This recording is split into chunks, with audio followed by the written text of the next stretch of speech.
Hello, everybody! Olá, todo mundo, tudo bem? Professor Ronaldo, aula de inglês. Nós estamos aqui com vocês na página 42 do seu livro, onde nós temos aqui Language in Use, Modal Verbs, verbos modais. A gente vai ver sobre esse should, sobre o must e o have to, ok? Então veja bem uma coisa, em primeiro lugar eu quero conversar com vocês sobre modal verbs. Em inglês são verbos auxiliares utilizados para complementar ou mudar o sentido dos verbos principais nas frases. Então, por esse motivo, também são chamados de modal auxiliaries, ou seja, auxiliares modais. Os modal verbs servem para modificar um outro verbo e nunca são usados sozinhos, né? Tem exemplos aqui, já já a gente vai ver. Depois deles, vem um verbo no infinitivo sem o to. Você pode até ver aqui, nós temos aqui a palavra give, por exemplo, dar, né? You must give yourself. Então, toda vez que nós depararmos com um verbo logo depois de um anômalo, ok? De um verbo anômalo, a gente nunca vai obter o to na frente do verbo. Esse verbo, a gente geralmente encontra ele como verbo regular ou verbo irregular. Só que na relação, todos os verbos, eles vêm com aquela partícula to na frente deles, tá? Só que no caso aqui do modal verbs, depois deles sempre vem um verbo no infinitivo sem o to. Eles também nunca mudam sua forma, não adicionamos o s. Lembra quando você vai, por exemplo, fazer a conjugação verbal, que quando chega nas terceiras pessoas, o verbo sempre leva s? Nós vimos isso em aulas anteriores.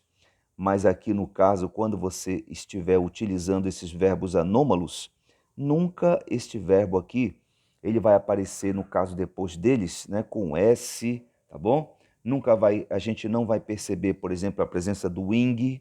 O que é o ing? É aquele ing que significa gerúndio. Então a gente não vai ver isso também não, tá? Ou o ed. Ed é aquela terminologia que nós temos nos verbos regulares. Por exemplo, she worked, esse ed no final, então nós não vamos ter isso aqui na frente, tá? Então, geralmente, eles vão sempre aparecer aqui sem o to. Bom, quero falar para vocês também, eles já fazem o papel de verbo auxiliar.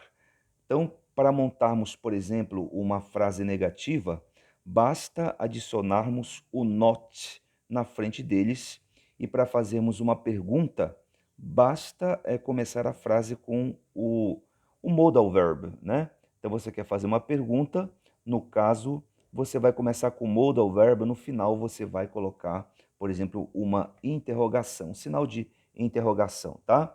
Então, veja bem, nós estamos aqui na página 42 e também na página 159, que é essa página aqui, 159, nós temos também aqui modal verbs. Aqui should, must and have to, ok? Eu vou aqui passar aqui no caso para a folha, para nós conversarmos o seguinte, conversando com vocês sobre esta forma aqui, ó, esta forma should, né? Ó, should. Esse should aqui é bem importante, pois ele é que passa a ideia de dar conselho ou uma sugestão. Então, o should também é usado como forma de demonstrar expectativa, tá bom? Então, por exemplo, should, ele expressa um conselho, tá? Ó, ele expressa um conselho. E no caso eu vou colocar aqui para vocês, por exemplo, aqui, ó, you should listen